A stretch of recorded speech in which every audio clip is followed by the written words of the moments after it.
6টা মোটা দাগের আমল আছে রমজানে। একটা হলো পুরো 1 মাস রোজা রাখা। ঠিক আছে না? আমরা রাখবো তো ইনশাআল্লাহ।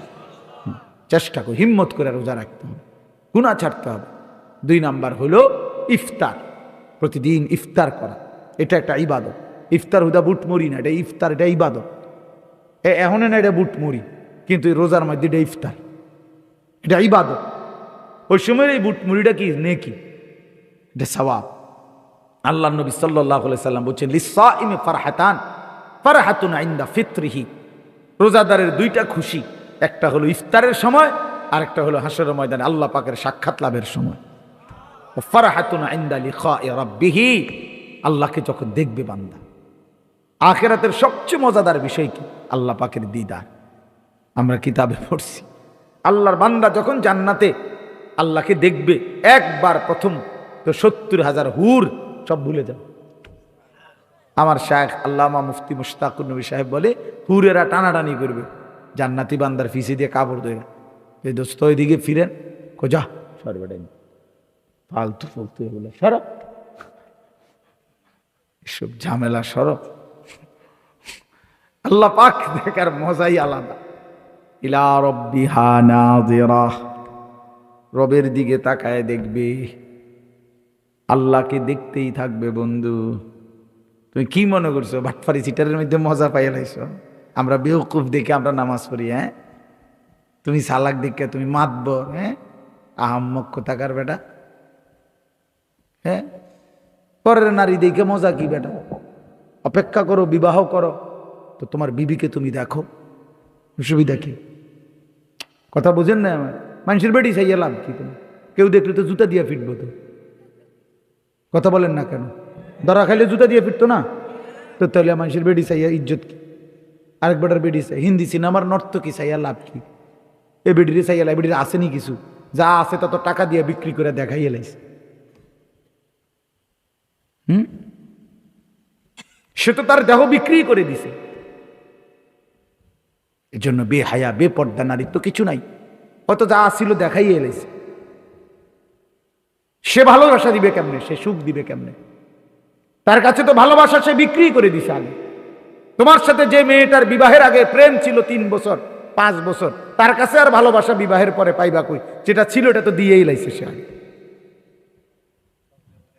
হ্যাঁ, জারু পিড়া, জুতার পিড়া ছাড়া আর কিছু না, আরো কিছু না। এই জন্য এটা জরুরি। তো 2 নাম্বার হলো ইফতার, 3 নাম্বার হলো সাহারি, ওই যে রাত্রিবেলার খাবার সাহারি, এটাও ইবাদত। তাসাহহারু ফা ইন্না ফিস সাহুরে বারাকা। আল্লাহ নবী সাল্লাল্লাহু আলাইহি সাল্লাম বলেছে সাহারি খাও, কেননা সাহারির মধ্যে রয়েছে বরকত। এজন্য নিয়ম মাফিক ইফতার করা, নিয়ম মাফিক সাহারি খাওয়া, সাহারির সময় দোয়া, ইফতারের সময় দোয়া করার চেষ্টা করা। কয়টা হলো ভাইয়া? 3টা। 4 নাম্বার হলো রমজান উপলক্ষে বিশেষ ইবাদত 20 রাকাত তারাবি। কয় রাকাত তারাবি? সবাই বলো ভাই, কয় রাকাত তারাবি? আবার বলেন সবাই, নওজোয়ান ভাই আবার বলো। 20। দোস্ত কষ্ট করে হইলো 20 রাকাত তারাবি পড়ল, ঠিক আছে ইনশাআল্লাহ ভাইয়া। 8 রাকাত তারাবি বলতে কিছু নেই। ধোকা ধোকা ধোকা ধোকা, সোজা কথা, এটা ধোকা। ধোকা, ধো আকার ধো, ক আকার কা, উপরে চন্দ্রবিন্দু, বানানটা বুঝিননি? এটা ধোকা, একদম ধোকা, একদম ধোকা। এই উম্মতের মধ্যে সর্বযুগে কিছু ষড়যন্ত্রকারী থাকে, যাদের ফিকিরে একটা উম্মতকে ইন্তেশার করা, বিচ্ছিন্ন করা। কখনো দাওয়াতের নামে, কখনো তাবলীগের নামে, কখনো তালিমের নামে, কখনো হাদিস অনুসরণের নামে বিচিত্রভাবে ফিকির একটাই, মুসলমানের সঙ্গবদ্ধতাকে কিভাবে নষ্ট করে দেওয়া হচ্ছে। হ্যাঁ, এজন্য তারাবি 20 রাকাত তারাবি পড়ে। কয় রাকাত? আল্লাহ নবী সাল্লাল্লাহু আলাইহি সাল্লাম বলেছেন ওমান কামা রমাদানা ঈমানান ওয়া ইহতিসাবান গুফিরা লাহু মা তাকাদ্দামা মিন যামবি। যে পূর্ণ 20 রাকাত রমজানের তারাবি পড়লো, আল্লাহর নবী বলেন তার পিছনের সব গুনাহ আল্লাহ মাফ করে দিলেন, ঈমান ঠিক রেখে সওয়াবের আশা নিয়ে। তাহলে কয়টা হলো ভাই? 4টা। 1 নাম্বার পুরো 1 মাসের রোজা, ইফতার, সাহারি, এরপরে কি 20 রাকাত তারা না, হুদা তারাবি গুলো হইতো না, 20 রাকাত তারাবি, প্রথম 10 দিন না পুরো মাস? আমাদের দেশে প্রথম 7-8 দিন একটা সাফাসাফি, মসজিদের বারান্দা ওগলা বিছাই দিছে একদম, বুঝছেন না? সপ্তাহ 10 দিন পরে ওগলাও নাই, টাইলসও নাই, মুসল্লিও নাই, না নাই নাই, হরফে জ্বর পড়ে গেছে। এটা আমরা আরবিক ব্যাকরণের একটা, আর সরি হরফে ইল্লত পড়ে গেছে, এরপরে আর নাই। এরপরে জিজ্ঞাসা করবেন কাকা কি খবর, আপনারে যে ওনার দেখি না 10-12 দিন পরে, হ্যাঁ কয় না অসুবিধা নাই, কিছু লাগলে খরচাপাতি কইয়েন দিয়ে দিন, বেশি ঝামেলা আছে, খরচাপাতি দিয়ে দিব 100-200 টাকা, হ্যাঁ মসজিদের খরচ, ইমাম সাহেবের খরচ টাকা 200, তাহলে রমজানে নাহলে 400 টাকা নিলেন, কত ব্যস্ত, নাহলে 400-500 টাকা দিয়ে তো বেহেস্ত। বেহেস্ত তো আসলে খুব মারাত্মক কিছু না, অনেকের কাছে 4টা সিলিং ফ্যান দিছে বেহেস্ত, হ্যাঁ মসজিদের এক কাতার টাইলস দিয়ে আমরা বেহেস্তের, বেহেস্ত আর কিটা 2টা রুম একটা বারিন্দা, বুঝছেন না? বেহেস্ত তো এর দূরে মূলত 2টা রুম আর একটা কি বারিন্দা। আর যেহেতু পেশাব পায়খানা নাই তো তার বাথরুমও নাই, খামখেয়ালি মনে করছে আখিরাত খামখেয়ালি। অথচ সবচেয়ে ছোট জান্নাত হলো 10 দুনিয়া বরাবর। প্রিয় বন্ধু, এত বড় জান্নাত আল্লাহ সবচেয়ে ছোটটাই যদি এত বড় হয়, এটা দিবে আল্লাহ তাআলা মুফত, 4টা ফ্যান দিয়া, 10,000 টাকা দিয়া, এত সোজা না বাবা। আখিরাত মামুলি না, আখিরাত মামুলি না। এই জন্য 20 রাকাত পূর্ণ তারাবি পড়বো ইনশাআল্লাহ পুরা মাস। বলো ভাই ওয়াদা করো, ভাই নওজোয়ান ভাই ওয়াদা করো ইনশাআল্লাহ, দেখবা ভালো হবে। আমি বললাম সংবং তো বহুত দিন করছো, 2-1 দিন ভালো হইয়া চাও, একটা মাস ফিকির করো যে ইনশাআল্লাহ হুজুর ওজন কইছে, যা দেখি না, দেখো ভালো হবে, দিলের মধ্যে একটা সুকুন থাকে। সবচেয়ে বড় কথা হলো অপরাধী তো নিজের বিবেকের কাছে পরাজিত থাকে, এটা তো বাস্তব। সমস্ত সুর, বাটফার, সিটার, সুদখোর, মদখোর, নেশাখোর, গাঁজাখোর, ফুট্টাখোর, বাবাখোর, ডাইলখোর, ইয়াবাখোর, হারামখোর, এসব বাটফার সিটাররা নিজের কাছে তো, বিবেকের কাছে তো কি থাকে, লজ্জিত থাকে, বিবেকের কাছে একটা দংশন থাকে, অন্যায় করতেছি, অপরাধ করতেছি। হ্যাঁ, এই জন্য দয়া করে আমরা ইনশাআল্লাহ ঘুরে দাঁড়াই, আমরা ফিরে আসি, আল্লাহ তৌফিক দান করেন। আর কি 5 নাম্বার হলো শেষ দশকের এতেকাফ, রমজানের শেষ 10 দিন এতেকাফ করা। প্রিয় ভাই নওজোয়ান, তোমাদের কাছে অনুরোধ, বাবা হিম্মত করে তোমরাও মসজিদে শেষ 10 দিন এতেকাফে বসতে চেষ্টা করো, দেখে অনেক ফায়দা, অনেক নেকি। আল্লাহর ঘরে তুমি একবারে চলে আসলা, তোমার কি ব্যস্ততা কি, যদি কারো স্কুল বন্ধ থাকে, কলেজ বন্ধ থাকে, তাইলে সহজ, শেষ দশক আল্লাহর ঘরে থাকলে, এতেকাফ করলে মানে মসজিদে থাকা, ইবাদত করা, নামাজ পড়া, আল্লাহকে ডাকা। আল্লাহ তাআলার কাছে বান্দা যেন তখন বলে, আল্লাহ রমজানের প্রথম দিন থেকে আপনারে ডাকতেছিলাম, রোজা রাখতেছিলাম, আজ আমার ভালোবাসা আপনার প্রতি এত বেড়ে গেছে, আর আমার জাহান্নাম থেকে মুক্তি এত দরকার, আমার আখিরাত দরকার মাওলা, এই জন্য আমি আপনার ঘরে চলে আসছি, আপনার ঘরে শুইলাম, আর বাইর হব না মাওলা, চাঁদ উঠা পর্যন্ত আপনি যদি আমারে মাফ না করেন, আমি আপনার ঘর থেকে বের হব না। আল্লাহ বলেন, বলো কি বান্দা, আমি তো বাইরেও কত বান্দাকে মাফ করে দিছি, আর আমার ঘরের বান্দা বুঝি আমি মাফ না করে রাখবো বেটা? আমি তো তোর ঘরে থাকতো মাফ করে দিছিলাম, আর আজ বুঝি আমার ঘরে আইসা আমার বান্দা আমি ফেরত দিব? বলে কি, যা বান্দা মাফ করে দিলাম।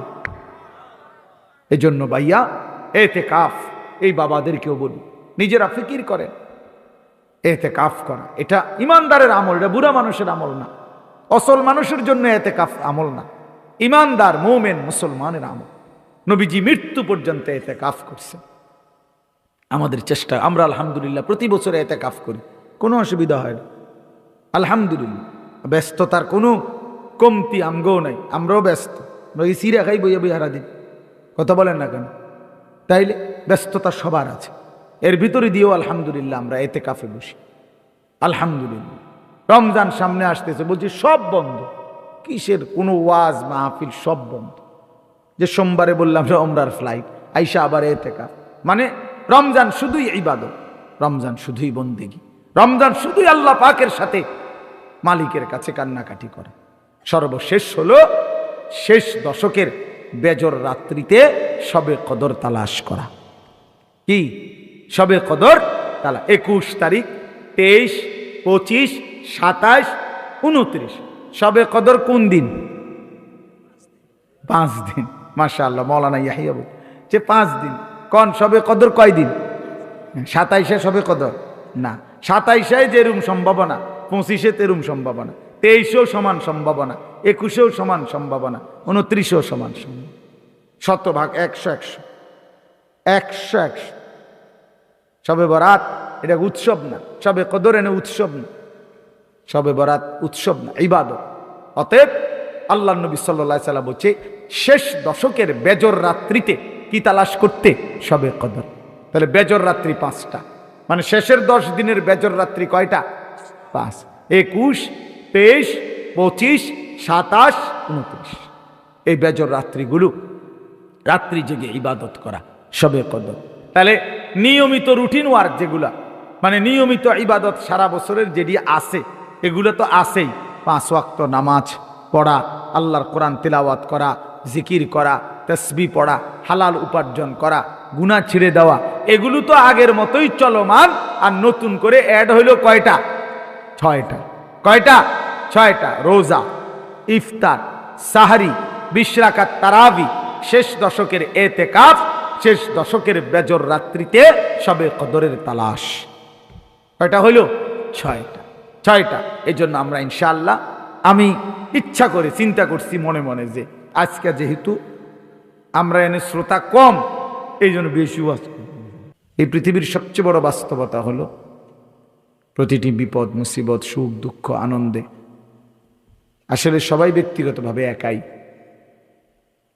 নিজের দুঃখে নিজেই দুঃখী, নিজের সুখে নিজেই সুখী। আমার যদি পাও ভাঙ্গিয়া যায় তো আমারই পাও ভাঙছে, বন্ধুদের পাও ভাঙ্গে না। আমার যদি পেটে ব্যথা হয় আমারই পেট ব্যথা, বন্ধুদের কিছু না, দোস্ত আহবাবের কিচ্ছু হয় না।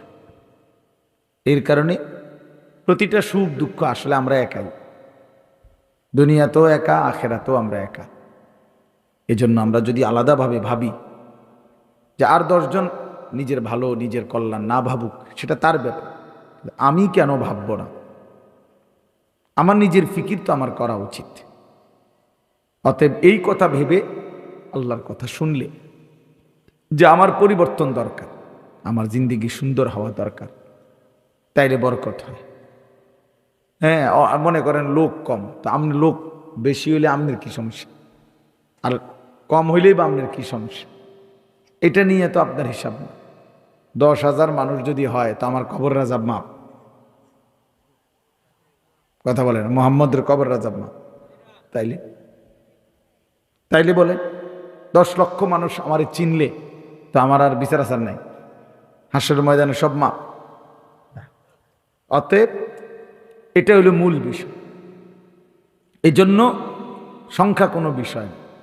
আল্লাহর কথা বলতে পারা, আল্লাহর কথা শুনতে পারা, আল্লাহর কথার ইন্তজাম করতে পারা, এটাই সৌভাগ্য, এটাই সৌভাগ্য। এই জন্য আমরা প্রত্যেকে মনোযোগ দিলে ভালো। আরেকটা বিশেষ কথা হলো এই যে তোমরা যারা এই নওজোয়ান ছেলে যে বসছো, ঠিক আছে, এখানে পানি কাদা যায়, কিন্তু এই মানুষগুলো তো বসছে। তোমরা তাকায় দেখো বাবা, তোমাদের চাইতো বয়স্ক ভাই এখানে বসা আছে নিচে, অতএব তোমরা আমার খেয়াল নিচে বসো, এতে আখলাক হবে, দোস্ত আদব হবে। তোমাদের চাচার বয়সী কিছু মুরব্বী তো এখানে বসা আছে বাবা, তোমরা হিম্মত করে বসো, নিজেই শোনো, বা কান্দে বইও না, আরেকজনের কান্দে উঠতে বইও না, আর একটু ফাঁকা হইয়া বসো। মাশাআল্লাহ, আল্লাহ তাআলা ভালো করেন। আসলে রাসূলুল্লাহ সাল্লাল্লাহু আলাইহি ওয়াসাল্লাম বলছেন, এটা প্রসিদ্ধ হাদিস নবীজির, যে নবীজি সাল্লাল্লাহু আলাইহি ওয়াসাল্লাম বলেন যে আমাদের ছোটদের আদর করে না, যে আমাদের বড়দের সম্মান করে না, যে আলেমে দ্বীনকে ইজ্জত করে না। এই 3টা কথা নবীজি বলছে। ছোটকে আদর করে না, বড়কে সম্মান করে না, আলেমে দ্বীনকে ইজ্জত করে না, সে আমার উম্মতের অন্তর্ভুক্ত না, সে আমার দলভুক্ত নয়। এই জন্য প্রত্যেকের ভিতরে এই মেজাজ থাকা উচিত, বয়স্ককে শ্রদ্ধা করা, বাবা মা এবং নিজেদের সমাজের মধ্যে যারাই সিনিয়র তাকে সম্মান করা। এটা একটা গুরুত্বপূর্ণ ইসলামের শিক্ষা, আমাদের নবী সাল্লাল্লাহু আলাইহি সাল্লামের শিক্ষা, সম্মান করা, মর্যাদাবানকে মর্যাদা দেওয়া। একটা হাদিস শুনাই, আল্লাহর নবী সাল্লাল্লাহু আলাইহি ওয়াসাল্লাম, চাচা আপনি চেয়ারে বসেন, ও চাচা আপনি ওখানে বসেন, চাচা ওরা ওই বাচ্চাদের জন্য কইছি, আপনি আপনার সুবিধা মতো বসেন। আল্লাহর নবী সাল্লাল্লাহু আলাইহি ওয়াসাল্লামকে জিজ্ঞেস করছে এক সাহাবী যে ইয়া রাসূলুল্লাহ, আমার বাবা মার ইন্তেকাল হয়েছে, এখন তাদের প্রতি মৃত্যুর পরে এখন আমার করণীয় কি? মৃত্যুর পর তো নবী সাল্লাল্লাহু আলাইহি সাল্লাম 5টা কথা বলছে, তোমার করণীয় 5টা। এক, আদ-দুআউ আলাইহিম, মানে আসসালাতু আলাইহিম। 1 নাম্বার হলো তাদের জন্য দোয়া করা। তো দোয়াটা কি? আল্লাহ শিখাইছেন, রব্বির হামহুমা কামা রব্বায়ানি সগীরা। 2 নাম্বার, ওয়াল ইস্তিগফারু লাহুমা, মানে তাদের জন্য, তাদের গুনাহ মাফের জন্য আল্লাহর কাছে ক্ষমা প্রার্থনা করা। আল্লাহ আমার মাকে মাফ করে দেন, আমার বাপকে মাফ করে দেন। এজন্য কোরআন শরীফে আছে নবীরা আল্লাহর কাছে দোয়া করতে, রব্বানা গফিরলি ওয়ালিওয়ালিদাইয়া ওয়ালিল মুমিনিনা ইয়াওমা ইয়াকুমুল হিসাব। আয় আল্লাহ আমাকে মাফ করে দেন গুনাহ, আমার মা বাপকে মাফ করে দেন এবং সমস্ত ইমানদার নারী পুরুষকে মাফ করে দেন। হযরত নূহ আলাইহিস সালাম দোয়া করছেন, রব্বিগফিরলি ওয়ালিওয়ালিদাইয়া, আল্লাহ আমাকে মাফ করে দেন, আমার মা বাপকে মাফ করে দেন। তাহলে আল্লাহ নবী সাল্লাল্লাহু আলাইহি সাল্লাম বলছেন পিতা মাতার জন্য দ্বিতীয় দায়িত্ব হলো মৃত্যুর পরে ইস্তেগফার করা, তাদের জন্য আল্লাহর কাছে ক্ষমা প্রার্থনা করা, আল্লাহ আমার মাকে মাফ করে দেন, বাপকে মাফ করে দেন। 3 নাম্বার হলো ওয়া ইনফাযু আহদিহিম। ওই বেটা, একদম কথা বলবে না বেটা, মস্কারি পাইছো না, সাবধান, চুপ, একদম চুপ, কথা কইও না, সাবধান, তুমি উঠে যাও এখান থেকে। কথা থাকলে তারে লইয়া যাও, লগে করে লইয়া রাস্তার মাথায় গিয়া কও, শিক্ষারে কথা কও, আমার সামনে কথা কইবা না, সদবদ আমি পছন্দ করি না। তো ওয়া ইনফাযু আহদিহিমা, আল্লাহ নবী সাল্লাল্লাহু আলাইহি সাল্লাম বলে 3 নাম্বার হলো পিতা মাতার যত ওয়াদা, ঋণ, ওসিয়ত, পাওনা দাওনা যেগুলো, এগুলো পূর্ণ করা। এটা দেয়, আমার বাবা ওসিয়ত করে গেছে, আমার বাবার ঋণ আছে, আমার বাবার ওয়ারিসদের মাঝে সম্পত্তি বন্টন করা রয়েছে, এগুলো পূর্ণ করা। এটা দায়িত্ব সন্তানের, ছেলে মেয়েদের দায়িত্ব। এ কয়টা হলো? 3টা। 1 নাম্বার দোয়া করা, 2 নাম্বার ক্ষমা প্রার্থনা করা, 3 নাম্বার তাদের ওয়াদা, ওসিয়ত, ঋণ, অঙ্গীকার, ওয়ারাসাত ইত্যাদি পূর্ণ করা। 3 নাম্বার হলো ওয়াসিলাতুর রহিমিল্লাতি লা তুসালু ইল্লা বিহিমা, যেই আত্মীয়রা আমার বাবা মার কারণে, এই আত্মীয়দের সাথে সম্পর্ক বজায় রাখা। যেমন ইনি আমার চাচা, এটা আমার বাবার সূত্রের কারণে, উনি আমার বাবার ভাই, এই জন্য চাচা। উনি আমার মামা, আমার মার ভাই। ইনি আমার ফুফু, তো আমার বাবার বোন।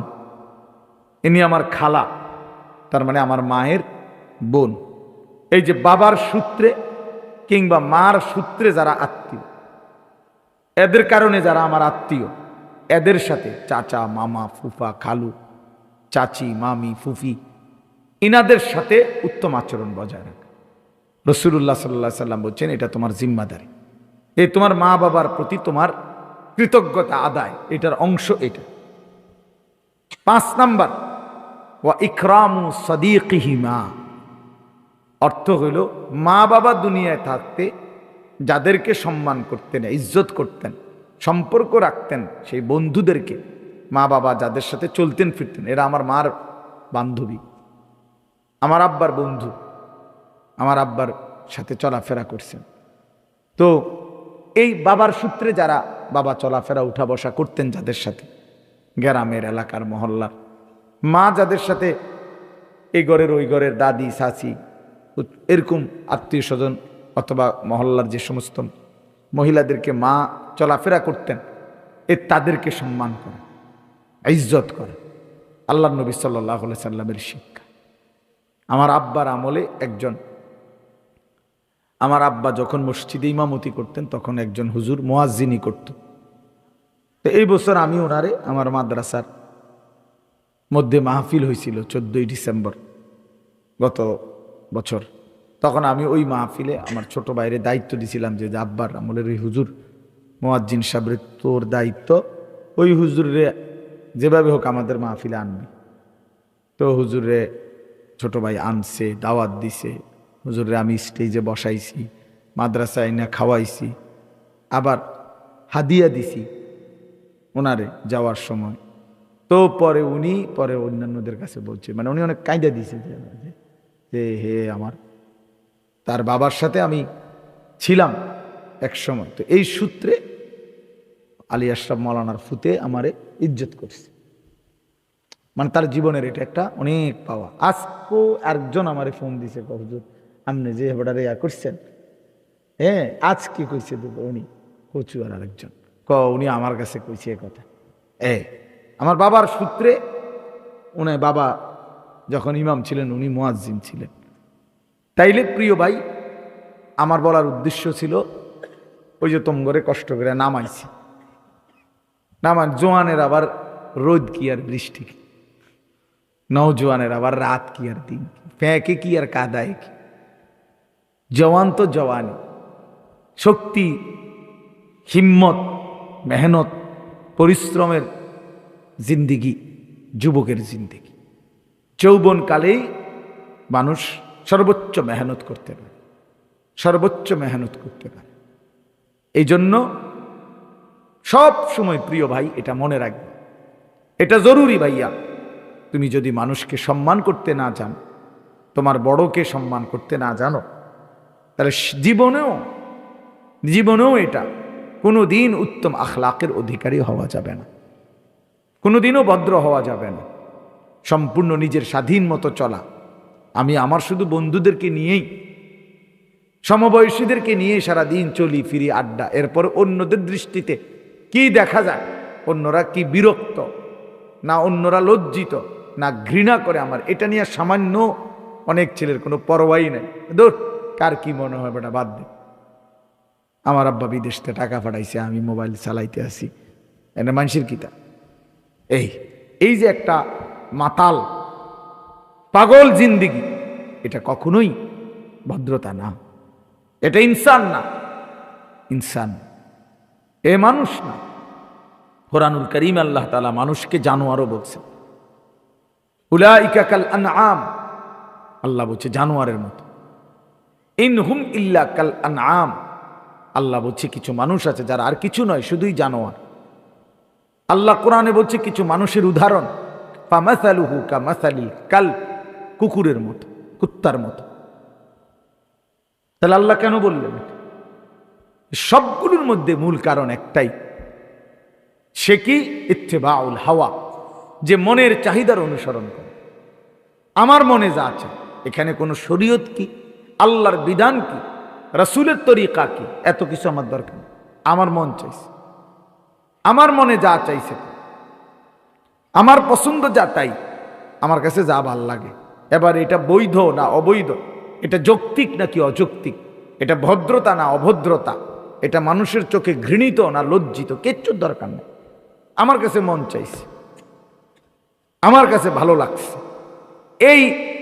এই যে এই মানসিকতা যাদের, সবকিছুতে বেপরোয়াই, নিজের মনে যা চায় তাই করে, আল্লাহর কসম ভাইয়া বাবা, এই জিন্দিগি কুত্তার জিন্দিগি, এই জিন্দিগি সরাসরি কুত্তার জিন্দিগি, কুত্তার জিন্দিগি, কুকুরের জীবন। ওই জীবন জানোয়ারের জীবন, কুকুরের জীবন। কোরআন শরীফ আল্লাহ বলছে। এটা এমন না যে রাগ হইয়া কইলাম, না না, এটা তর্জমা কইলাম। আমি তো রাগ হইয়া কই না, বলে না ঝগড়া লাগছে এই জন্য কইছি না, এটা কোনো গালি দিছি না, ঝগড়া না, এটা আয়াতের অর্থ। আল্লাহ বলছেন আয়াতের অর্থ এটা, যে মনের ইচ্ছা মতো চলে। আল্লাহ তাআলা বলেন ওয়াতলু আলাইহিম নাবা আল্লাযী আতাইনাহু আয়াতিনা ফানসালাখা মিনহা ফাআতবাআহু আশ-শাইতান ফাকানা মিনাল গাবিন। সূরা আরাফের মধ্যে আছে, আল্লাহ তাআলা বলেন যে শোনো ওই ব্যক্তির ঘটনা শোনো, যে ব্যক্তিকে আমি আল্লাহ তাআলা আমার আয়াত দিয়েছিলাম, আমার কোরআন দিয়েছিলাম, আমি দিছিলাম তারে ইসলাম দিছিলাম, তারে আমি কোরআন দিছিলাম, তারে আমি ইমানদারের ঘরে জন্ম দিছিলাম, তার বাপ মুসলমান মা মুসলমান সবই দিছিলাম তারে আমি, কিন্তু ফানসালাখা মিনহা, সে আমার ইমানের বাঁধন থেকে ছুটে গেছে, ইসলামের বন্ধন থেকে ছুটে গেছে, সে আমার আয়াত থেকে নিজেকে বিচ্ছিন্ন করে ফেলছে, একদম আলাদা করে ফেলছে।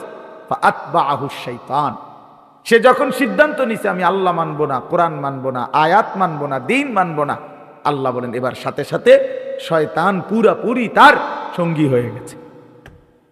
ফাআতবাআহু আশ-শাইতান, তাকে পুরো অনুসরণ করেছে এবার ইবলিস শয়তান। ফাকানা মিনাল গাবিন, ফলে সে ধ্বংসপ্রাপ্ত পথভ্রষ্টদের অন্তর্ভুক্ত হয়ে গেছে। এরপরে আল্লাহ বলেন ওয়ালাউ শি'না লা রাফা'নাহু বিহা, আমি আল্লাহ চাইলে এই কোরআন দ্বারা আমার আয়াত দ্বারা তারে সম্মানিত করতাম, আমি চেয়েছিলাম এটা, আমি তাকে মুসলমানের ঘরে জন্ম দিয়েছিলাম তাকে জান্নাতি বানাবো বলে, আমি তাকে ইমানদারের ঘরে জন্ম দিয়েছিলাম বলে তাকে দামি বানাবো মনে করে আমি চাইছিলাম, বান্দা আমি তোকে চাইছিলাম। ছেলেরা বাবারা, আল্লাহ হাসরের ময়দানে বলবে বান্দা আমি চাইছিলাম রে, তোকে আমি এক ইমানদারের ঘরে জন্ম দিছিলাম, তোর মা মুসলমান ছিল, তোর বাবা মুসলমান ছিল, তুই কোরআনের নাম শুনেছ, আজান তোমার কানে ঢুকছিল, তুমি কত আলেম দেখছো, কত মসজিদ মাদ্রাসা দেখছো, আমি তোমার কানে কতভাবেই আল্লাহর কথা পৌঁছাইছিলাম। আলাম তাকুন আয়াতি তুতলা আলাইকুম, আল্লাহ বলেন আমার আয়াত তোমাদের কাছে পড়া হয়েছিল, কখনো ইমাম, কখনো খতিব, কখনো ওয়াইস, কখনো বক্তা, কখনো আল্লাহওয়ালা, কারো না কারো মাধ্যমে, একাধিক মাধ্যমে আমি আমার আয়াত পৌঁছাইছি, আমার কথা পৌঁছাইছি। আজকের আগে আর কোনোদিন শুনছেন নামাজ 5 ওয়াক্ত? আর শুনেন নাই কোনোদিন? কথা বলে না। আজকের আগে আর কোনোদিন শুনছেন যে চুরি করা হারাম? কথা বলেন ভাই, ছেলেরা বলো ভাই। নারী দেখা, ছবি দেখা, উলঙ্গ দৃশ্য দেখা, অথবা মৌলানা ইয়াহিয়া বলল মদ জুয়া, আর কোনোদিন শুনছেন এগুলো হারাম? না, আজই প্রথম। তাইলে আল্লাহ তাআলা বলছেন আমি একই কথা একাধিক মাধ্যমে বারবার তোমার কাছে পৌঁছাইছি, প্রতিটা হালাল প্রতিটা হারাম আমি আল্লাহ তাআলা বারবার পৌঁছাইছি, একবার দুইবার, বারবার তোমার কানে পৌঁছাইছি। তো আল্লাহ বলেন ওয়ালাউ শি'না লা রাফা'নাহু বিহা, আমি তো চেয়েছিলাম তারে কোরআনের দ্বারা ইজ্জত দেব, ইসলামের দ্বারা ইজ্জত দেব,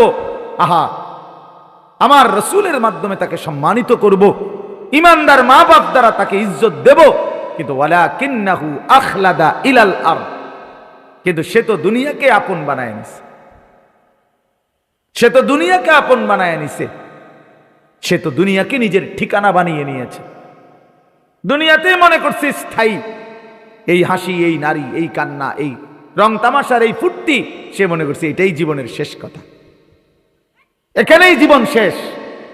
ওয়ালাকিন্নাহু আখলাদা ইলাল আরদ, জমিন আপন করে নিয়েছে, পৃথিবীকে। ওয়াত্তাবা হাওয়াহু, এই যে কথাটা বলা, এরপর আল্লাহ বলেন এবং সে তার সব ব্যাপারে নিজের মনে যা চায় তারই অনুসরণ করছে। অতএব শোনো এইবার, ফামাসালুহু কামাসালিল কালব, এই ব্যক্তির উদাহরণ হলো কুত্তার মতো। আল্লাহ কালবুন অর্থ কুত্তা, এই ব্যক্তির উদাহরণ হলো কুত্তার মতো, ওই জিন্দিগি কুত্তার জিন্দিগি। এজন্য যে ছেলে নামাজ পড়ে না, যে মেয়ে পর্দা করে না, যে পুরুষ হালাল খায় না, কেন খায় না? তার মনে চাইছে, আমার মন চাইছে আমি সুদ খাবো, আমনি কি তা? হ্যাঁ,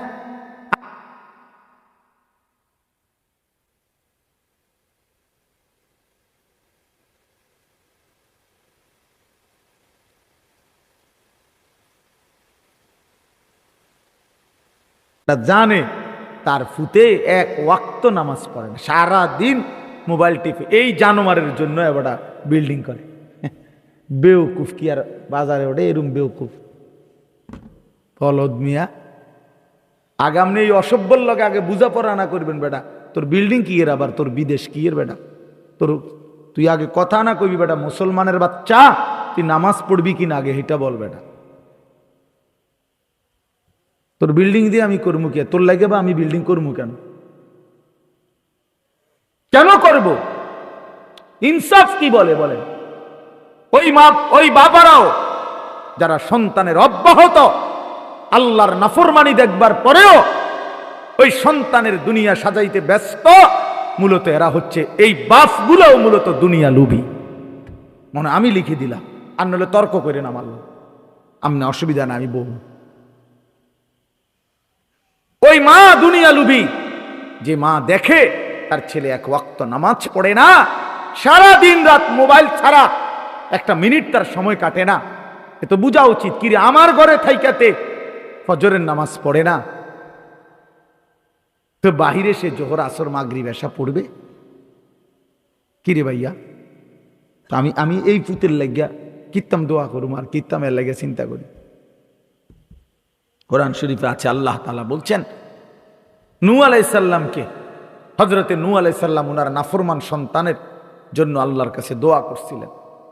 আল্লাহ তাআলা নিষেধ করছে, সাবধান, ইন্নাহু লাইসা মিন আহলিক, হে নূহ এটা তোমার সন্তান নয়, ইন্নাহু আমালুন গায়রু সালিহ, তার সবগুলো আমল বদ আমল। আল্লাহ বলছে ওই বদ আমল, ওই নাফরমান, ওই হারামখোর হারামি, অতএব সে নাফরমান। ফালা তাসআলনি, সরাসরি কোরআন শরীফের আয়াত। আল্লাহ বলছে নূহ সাবধান, কোন নাফরমান সন্তানের জন্য আমি আল্লাহর কাছে কিছু চাইও না, কিছু চাইও না। কাল খাস দোয়া করত। আমার কাছে একটু আগে ফোন দিছে, একেবারে খাস একজনের, মানে বিল্ডিং এর ছাদ ডালাই কালকা, বিশ্বাস করে একটু আগে, যে কোনো মূল্যে আমি থাকতে খাস দোয়া করতে, মানে এমন ভাবে দোয়া করতে হইব যাতে করে ছাদ ঢাইবা যায়, শক্ত দোয়া, মানে খাস দোয়া তো ওইটাই কি জোরে যেন চাপ দেয় বিল্ডিং। ছাদ ডালাই লেগে হুজুর লাগবে, ছাদ ডালাই লেগে বড় বক্তা দাওয়াত দিতে হইব। ছাদ ডালাই কি খামখেয়ালি কথা, ছোটখাটো বিষয় মনে করছেন আপনি? ছাদ ডালাই আজকে দোকানের মধ্যে আজকে উদ্বোধন দোকান, এতে বড় হুজুরান। আহা, এক বাবার ফিকির ছাদ ঢালাইয়ের জন্য মুসলমান আজকে ফিকির বানাইছে এটাকে, ছাদ ঢালাইয়ের দোয়া। মুসলমান তার দোকান উদ্বোধনের জন্য দোয়া আনিছে হুজুরের জন্য, কিন্তু ছেলে নামাজ পড়ে না, মেয়ে পর্দা করে না, স্ত্রী পর্দা করে না, ঘরের কেউ ফজরের নামাজ পড়ে না।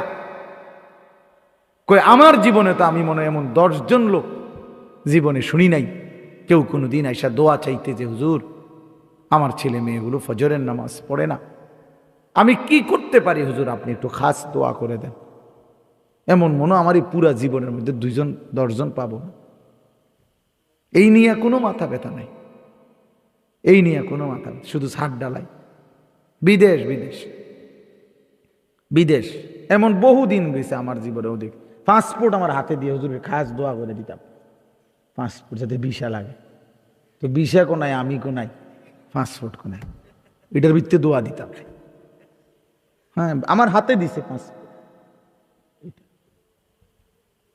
আমার শায়েখ আল্লামা মুফতি মুশতাকুন নবী সাহেব হুজুরের কাছে একবার একজনে আসছিল, আমি নিজে দেখছি, সে 2 হাতে এখান থেকে এই পর্যন্ত 2 হাতে তার তাবিজ। কি জন্য তাবিজ? আর একটা তাবিজের জন্য আসছে হুজুরের কাছে। তো হুজুর জিজ্ঞাসা করছে এগুলো কেন?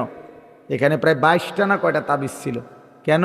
সবগুলো বিদেশের নেই, লন্ডন যায় বলে, মানে ইউরোপ আমেরিকা থাকতো, এটি আমেরিকান তাবিজ, সব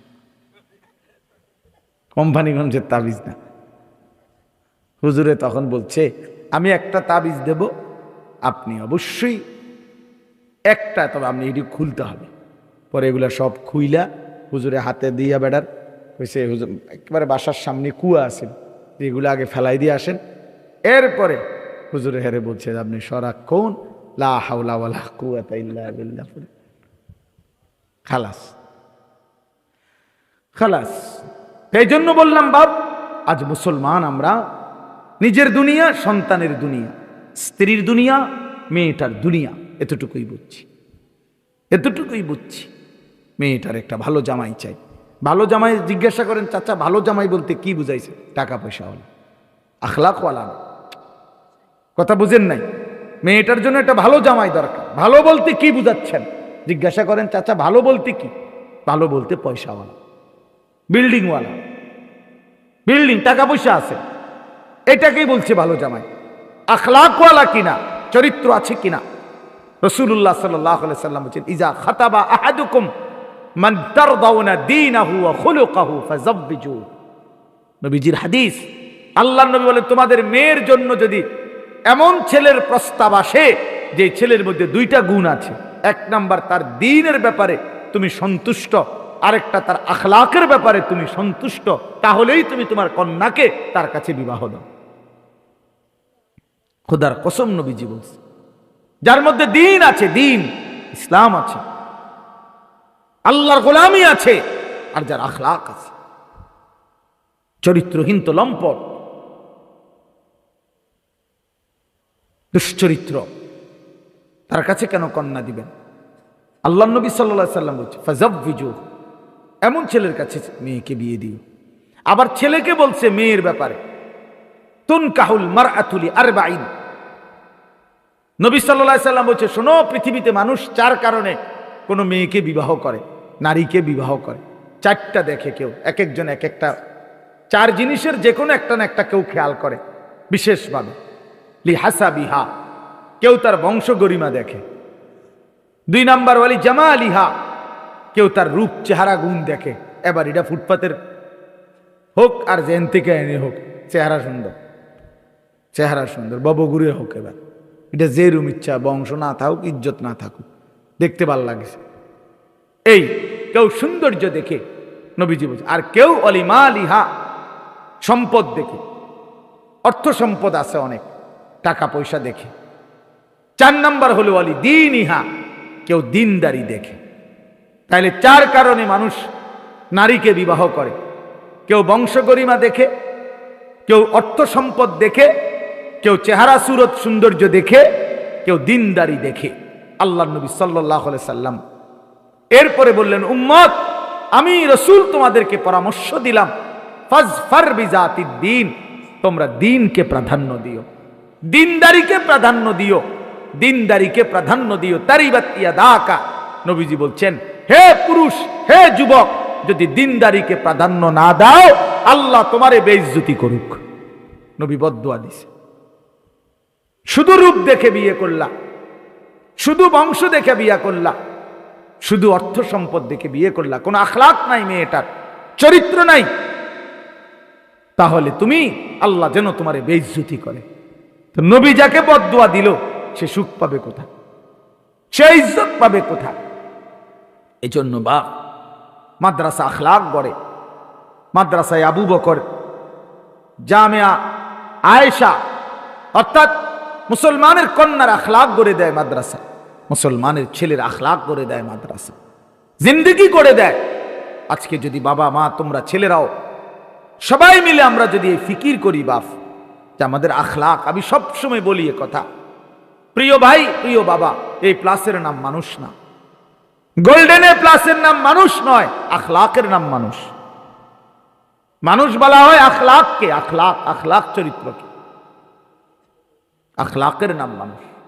যে ছেলের চরিত্র নাই, আখলাক নাই, সে কোনো মানুষ না। যে মেয়ের আখলাক নাই, সে কোনো মানুষ না, সে নারী না। যার মধ্যে ইজ্জতের কদর নাই, সতীত্বের কদর নাই, পর্দার কদর নাই, ওই কোনো নারী না, ওই কোনো বেটি না। এই জন্য আমরা, এটা আমাদের জন্য জরুরি, আমরা আমাদের জীবন গঠন করা, আমাদের আখলাক গঠন করা, আমাদের জীবন সুন্দর করা। আমরা মুসলমান। এই অল্প কয়েকজন বাবা ভাই আপনাদের কাছে আমি লম্বা করতে চাই না, আমার মূল কথা এটা, আমরা মুসলমান।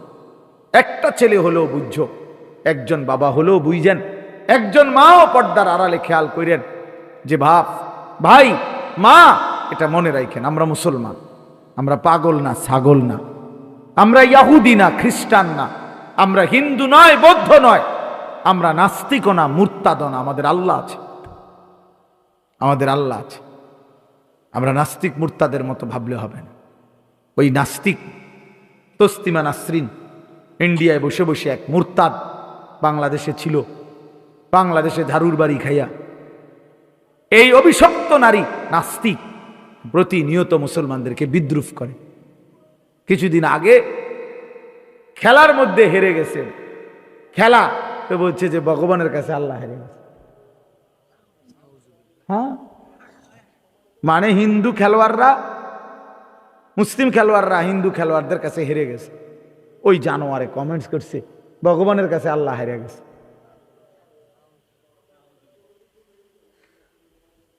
তাইলে এই তো জিন্দিগি জানোয়ারের জিন্দিগি, এই জিন্দিগি মুরতাদের জিন্দিগি।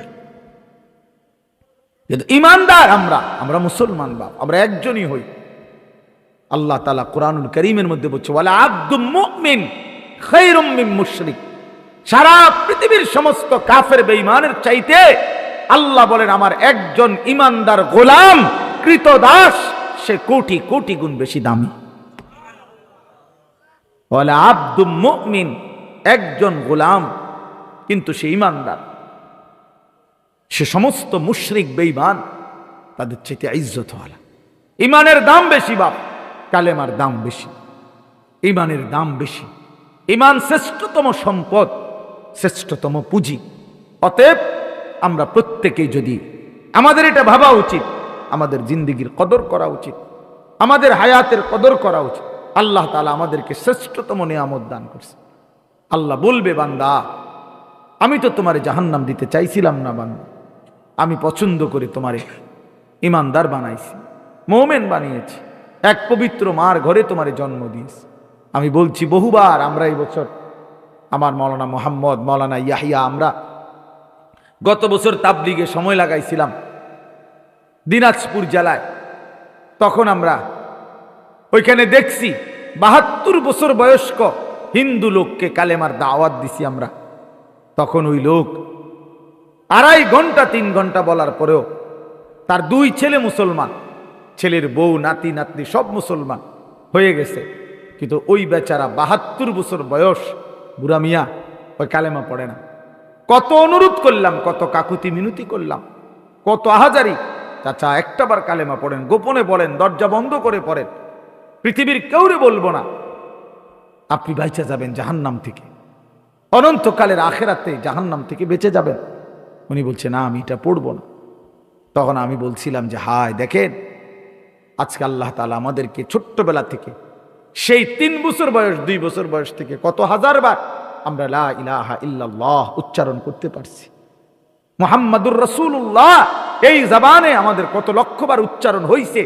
আর আল্লাহর এক বান্দা ৭২ বছর বয়স হয়ে গেছে, জীবনে সে কোনোদিন তার মালিকের নামটাও বলতে পারে না। ওই বেচারার কত বড় দুর্ভাগ্য চাচা, চিন্তা করে দেখেন আপনার কত বড় সৌভাগ্য। আপনি আপনার এই বয়সে কতবার বলছেন কালেমা, আর ওই বেচারা বলতে পারে নাই। এই জন্য বন্ধু চোখ বন্ধ হলেই বুঝে আসবে ইমানের দাম কত। চোখ বন্ধ হলেই নাফরমান বুঝবে দুনিয়া লোভীর পরিণাম কি। এই নারী ছবি, এই মদ জুয়া জিনা ব্যভিচার, এই সুদ ঘুষ, এই বেপর্দা নাচ গান বেহায়াপনা, চোখটা বন্ধ হলেই কাল্লা সাউফা তা'লামুন। আল্লাহ বলছে বান্দা আমি তোমারে বুঝাবো, আমি তোমারে জানাবো বান্দা, কবরে আমি বুঝাবো, সুম্মা কাল্লা সাউফা তা'লামুন, আবার আখিরাতে নিয়ে বুঝাবো। আল্লাহ বলছে বান্দা তুমি শুনছো আমি রহমান দয়াবান, কিন্তু আমি শুধু দয়াবান না, আমি প্রচন্ড প্রতিশোধ গ্রহণকারীও। আল্লাহর নাম কি এই শুধু দুইটাই না? রহমান রাহিম এই দুইটাই তো আল্লাহর নাম, গফুরুর রাহিম এই দুইটাই তো আল্লাহর নাম না? আল্লাহর আরো নাম আছে বাবা, আল্লাহর আরো নাম আছে, এর বিপরীত নামও আছে। আল্লাহ আল্লাহ কাহার, আল্লাহ জব্বার, আল্লাহ আজিজ। আল্লাহ বলছে জুনতিকাম, আমি প্রতিশোধ গ্রহণকারী, আমি শাদীদুল ইকাব, আমি কঠিন শাস্তিদাতা, সারিউল হিসাব, দ্রুত হিসাব গ্রহণকারী। ফায়াউমা ইদিল লা ইউআযযিবু আযাবাহু আহাদ। আল্লাহ বলে আমার মতো শাস্তি তুই নাফরমানকে বান্দা মনে রাখিস আর কেউ দিবে না, কেউ দিবে না। তোমরা এই কয়েকজন ছেলে বসছো, অল্প কয়েকজন, আমার বাবা, আমার বন্ধু, আমার কোনো আফসোস নাই। আমি এক ফেরিওয়ালা, যার জিন্দিগির মিশন এটা বলতে থাকা, বলতে থাকা, সারা দিন রাত বলতে থাকা। আমি দুপুরে 12টার পর থেকে বয়ান শুরু করছি আজকে, সেই 14 গ্রামতে শুরু হয়েছে, এখানে আইয়া থামলাম। হ্যাঁ, হোটেলে ভাত খাইছি, দুপুরের খানা খাইছি হোটেলে, রাতের খাবার এখনো খাই নাই। অর্থ হলো, বোঝানোর উদ্দেশ্য হলো বলে যাও, আমার জন সমর্থনের দরকার নেই। অনেক লাখ মানুষ দিয়ে আমি করবো কি ভাইয়া? আমি তো ভোটে হারাইতাম না, আমি তো নির্বাচনের প্রার্থী না, আমি ফেরিওয়ালা। আল্লাহর কথা বলতে থাকা আমাদের ফিকির এটা। দুয়ারে দুয়ারে বলা, দুয়ারে দুয়ারে বলা, কভি আরশ पर कभी फरश पर, कभी उनके दर कभी दर बदर, गमे आशिकी तेरा शुक्रिया मैं कहां कहां से गुजर गया, कभी रास्तों में तन्हा कभी हो गुरूद सहरा, मैं जुनू का हम सफर हो मेरा कोई घर नहीं है। আমার সোমবার দিন উমরার ফ্লাইট, আমি অন্য কিচ্ছু গুছাইছি না। কালকে রবিবার, সোমবার দুপুরে আমার ফ্লাইট, আমার সাথে 40 জন মানুষ উমরায় যাবে, সবাই গুছাইতে গুছাইতে যান শেষ, আমি অন্য কিচ্ছু গুছাই খালাস হয়ে যাবে আর কি, তার ব্যাগের মধ্যে খাতা বালিশ লইয়া লইব আর কি, তা হয়েই যাবে। তাইলে বলার উদ্দেশ্য হলো ভাইয়া আমার, আমরা এই ফিকির নিয়ে আছি, আমরা ফিকির, তোমরা যুবক ভাই, আমরা তোমাদের পরিবর্তন চাই, অল্প হোক বেশি হোক, আমরা নওজোয়ানের পরিবর্তন চাই, আশাবাদী আমরা। ছেলেরা বদলাবে ইনশাআল্লাহ। চরিত্রহীনতার মধ্যে সুখ নাই। আমি ঢাকা শহরে জুমা পড়াই, অসংখ্য যুবক শহরের যাদের সাথে আমাদের সম্পর্ক আছে, খোদার কসম, বাবার 45 লাখ টাকা, বাবার 70 লাখ টাকা এক বছরে উড়াইয়া 2 হাতে নারী, ছবি, মদ, জুয়া, নেশা, উলঙ্গ পথার মধ্যে থাইকা শেষ পর্যন্ত আল্লাহর কসম আমার সামনে এমন ছিল, চোখের পানি ফেলছে, হুজুর সুখ বলতে জীবনে কিছু পাই নাই, শুধু টাকাই উড়াইছি। এজন্য দোস্ত, মোবাইলের ওই নর্তকী সুখ দেয় না, উলঙ্গ ছবি সুখ দেয় না, বেনামাজি এই জানোয়ারের জিন্দেগি, নামাজবিহীন এই কুত্তার জিন্দেগি ইজ্জত দেয় না বেটা। সেজদাবিহীন, এজন্য একটা ছেলেও যদি হও এখানে বেনামাজি, নামাজ পড়ো না বাপ, আজকের থেকে ফেরো। এ জীবন মনে রাখো, আবারও বললাম, এ জীবন জানোয়ারের জীবন, কুকুর বিড়ালের জীবন, সেজদাবিহীন জীবন। কি মনে করছো মুসলমানের ছেলে? হ্যাঁ, কি ভাবছো নিজেরে? চুলের ফ্যাশন, এটা একটা ফ্যাশন হইল? এটা কে বললো যে পৃথিবীতে একজন পুরুষের সবচেয়ে গুরুত্বপূর্ণ হলো চুলটাকে ফ্যাশনেবল করা? এটা কোথায় লিখছে? কোন বইতে, কোন ডিকশনারিতে, কোন কোন বই বলো ভাইয়া? একটা ছেলে বলো, কোরআন হাদিস বাদ দাও, এমনি জেনারেল শিক্ষার কোন বইতে, কোন গবেষণাতে লিখছে যে চুলের উপরে খুব ফিকির করা, চুল নিয়ে ব্যস্ত হয়ে যাওয়া, এটা একজন পুরুষের দায়িত্ব, বা এটা একটা পুরুষের সৌন্দর্য? চুলের মধ্যে পুরুষের সৌন্দর্যের কি আছে বেটা? নারীর না সৌন্দর্য লম্বা চুল, পুরুষের এখানে কি? উমা ফুলাফানি সারাদিন ব্যস্ত চুল নিয়া, নিজের ছবি নিজেই উঠায়, নিজেই হাসে, নিজে হাতালগি দেয়, নিজে ঠেঙালগি দেয়। তো তোমার তার সিরা মিয়া পাগল, যেই কোনো পাগল ব্যক্তিতে এরকম করে। যেখানে রাস্তার পাগল, সে নিজে নিজে হাসে না? কথা বলেন না কেন? এই জন্য অধিকাংশ সেলফি তোলে যেগুলো, এগুলো মাতাল। অধিকাংশ সেলফি তোলে যারা, এগুলো তার সিরা, বাস্তব এগুলো তার সিরা। হ্যাঁ হ্যাঁ, এগুলো প্রতিবন্ধী, মূলত গুনাহদেরকে প্রতিবন্ধী বানায় ফেলছে, গুনাহদেরকে প্রতিবন্ধী বানায় ফেলছে। এরা চেনে না আল্লাহ কি, আখেরাত কি, নবী কি, রসুল কি। মনে রাখো বাপ, একদিন তোমাদের হাতে তোমাদের সন্তান টোটাল শব্দটাও ভুলে যাবে। তোমরা যারা জীবনে কোনোদিন নামাজ পড়তে পারলা না, তো তোমার সন্তান কি আব্দুল কাদের জিলানী হবে? হ্যাঁ, তোমার সন্তান হবে বাইজিদ বুস্তামি? হ্যাঁ, কি মনে করছো? তুমি সারাদিন নারীর ছবি দেখবা, উলঙ্গ দৃশ্য দেখবা, আর তোমার ছেলে হবে জোনায়েদ বাগদাদি? হ্যাঁ, কি মনে করো? তুমি যেমন আজ কারো সন্তান একদিন তুমি হবা কোনো সন্তানের বাপ, সেদিন বুঝবা কষ্ট কাকে বলে। সেদিন বুঝবা তোমার চোখের সামনে যখন তোমার সন্তান আল্লাহর নাফরমানি করবে, তখন মনে পড়বে বন্ধু, মনে পড়বে আমাদের আল্লামা মুফতি আমজাদ সাহেব মুরাদনগর মাদ্রাসার, উনি বলছিল সেদিন, মনে আসেনি? ওই দিন উনি বলছিল আমাদের মাদ্রাসার মজলিসের দিন, এক মেয়ে আরেক ছেলের সাথে পলায়া গেছে, পরে বাবা মা কাঁদতেছে, পরে মেয়েটা দূর থেকে চিঠি পাঠাইছে ওই বাবা মার কাছে যে মা, বাবা কাঁদছেন কেন? যে কাজটি আপনারাই করেছিলেন ইতিপূর্বে, আমি তো তাই করেছি, এর জন্য কান্নার কি আছে? খোদার কসম উনি নিজে বলছে, এটা বাস্তব সত্য ঘটনা। হ্যাঁ, বুঝেন নাই কথাটা? আপনারাও তো দুজন এরকম ভাগ্যা পলাইয়া বিয়া করছেন, তাইলে ইট মারলে পাটকেল খেতে হয়, এটা তো প্রবাদ বাক্য। আমি এই জন্য বলি আমরা ঘুরে দাঁড়াই। আমার কথা শেষ, আমাদের মূল কথা এটা, আমরা ঘুরে দাঁড়াই। উচিত আমাদের ঘুরে দাঁড়ানো, অর্থাৎ পরিবর্তন করা, জিন্দিগি শুধরায় আনা সম্ভব। হায়াত থাকলে, বেঁচে থাকার সুযোগ হইলে, আল্লাহ যদি এখনো হায়াত দিয়ে থাকে ভাইয়া, আমাদের পরিবর্তন দরকার, ফিরে আসা দরকার। মাহে রমজান আমাদের সামনে, মাহে রমজান আমাদের সামনে। আল্লাহ বড় যত্ন করে, বড় মায়া করে রমজান সাজাইছে। আল্লাহ বলছে, বান্দা আমি না আমার প্রতিটা ইমানদার বান্দাকে শুধুই জান্নাত দিতে চাই, একজনকেও আমি জাহান্নাম দিতে চাই না। এজন্য প্রতি বছর একবার রমজানে আমি আল্লাহ আমার সমস্ত ইমানদার বান্দার জন্য আমি জাহান্নামের দরজা বন্ধ করে দেই, শুধু জান্নাতের দরজা খুলি, যেন আমার প্রতিটা ইমানদার বান্দা একটা মাস রোজা গুনাহ ছেড়ে দিবে, আমার বন্দেগী করবে, আর শুধু জান্নাতে ঢুকবে, শুধু জান্নাতে ঢুকবে। আয় বান্দা, সব চলে আয় আমার জান্নাতে, আমি সবাইকে দেব জান্নাত। ইয়া আইয়ুহাল্লাযীনা আমানু কুতিবা আলাইকুমুস সিয়ামু কামা কুতিবা আলাল্লাযীনা মিন ক্বাবলিকুম।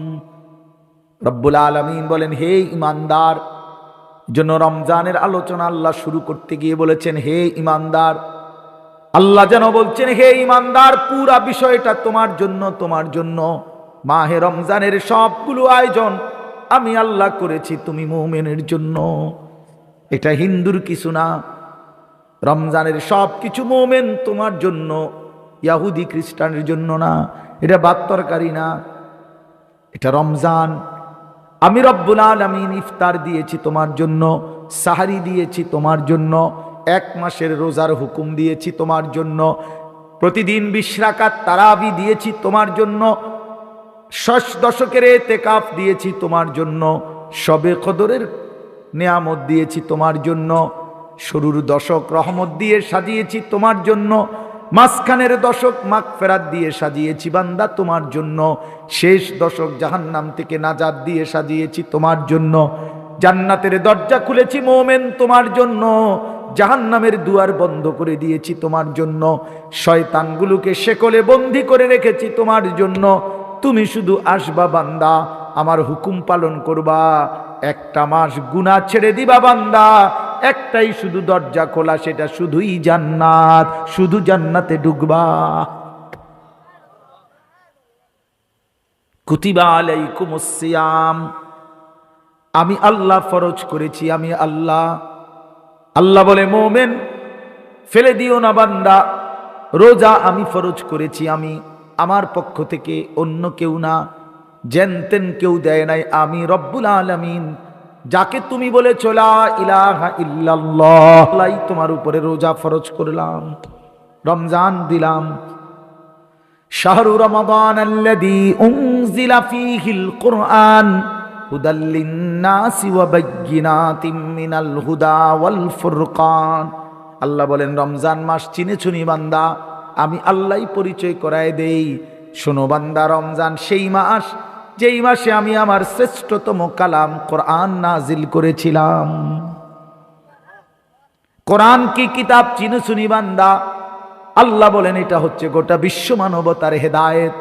এটা হেদায়েতের স্পষ্ট বাণী, এটা সত্য মিথ্যা ন্যায় অন্যায় হালাল হারামের পার্থক্যকারী। এবার আল্লাহ বলেন ফামান শাহিদা মিনকুমুশ শাহরা ফালিয়াসুমহু। আল্লাহ বলে বান্দা, যে কেউ তোমরা বালেগ প্রাপ্তবয়স্ক ইমানদার যারাই মাহে রমজানকে নিজের হায়াতে পাইবা, ফালিয়াসুমহু, আমার সেই প্রতিটা বান্দাই যেন রোজা রাখে। আমি আল্লাহ বান্দা তোমার কাছে চাইলাম। যদি বলো আল্লাহ রোজা রাখতে গেলে কষ্ট হবে কিনা, আল্লাহ বলে না, ইউরিদুল্লাহু বিকুমুল ইউসরা ওয়ালা ইউরিদু বিকুমুল উসরা।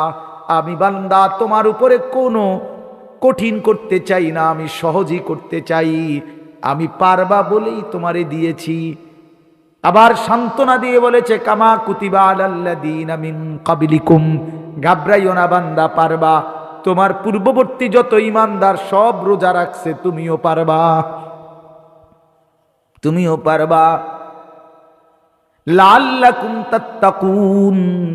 আল্লাহ বলে কেন দিলেন রোজা যদি আল্লাহকে জিজ্ঞেস করেন? রব্বুল আলামিন বলেন অভাবের কারণে না, আমার ভান্ডারে কমে গেছে, আমার খাজানায় কমে গেছে, এই জন্য আমি আল্লাহ রমজানে খাবার বন্ধ করি নাই। প্রতি বছর রমজান মাস আসলে আল্লাহ তাআলার বরাদ্দ কমে যায়, খানা দানা শর্ট পড়ে যায়। কথা বলেন না কেন? হ্যাঁ, না না বন্ধু। ওয়া ইম মিন শাইইন ইল্লা ইনদানা খাজাইনুহু। আল্লাহ বলেন সব কিছু আমি আল্লাহর কাছে আছে, ভান্ডারে ভান্ডার, ভান্ডারে ভান্ডার। আমার কাছে সীমিত না, আমার কাছে স্টক সীমিত নয়, বরং বেহিসাব ভান্ডার। হ্যাঁ, আল্লাহ তাআলা বলেন আমি যাকে ওয়াতারযুকু মান ইয়াশাউ বিগাইরি হিসাব, আমি হিসাব ছাড়া রিজিক দিয়ে থাকি, হিসাব ছাড়া। আমার ভান্ডারে কমতি নাই, আমি অভাবে পড়ে দেই, আটকাই নাই বান্দা। কেন?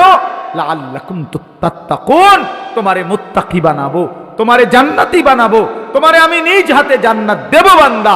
এই জন্য রোজা রাখতে বলছি, এই জন্য ইফতার করতে বলছি, এই জন্য সাহারি করতে বলছি, এই জন্য তোমারে 20 রাকাত তারাবি পড়তে বলছি, রোজা রাখতে বলছি, এতেকাফ করতে বলছি। মসজিদে শেষ 10 দিন সবে কদর তালাশ করো, গুনাহ ছেড়ে দাও বান্দা, আমি আমার জান্নাত তোমারে দিয়ে দেব বান্দা।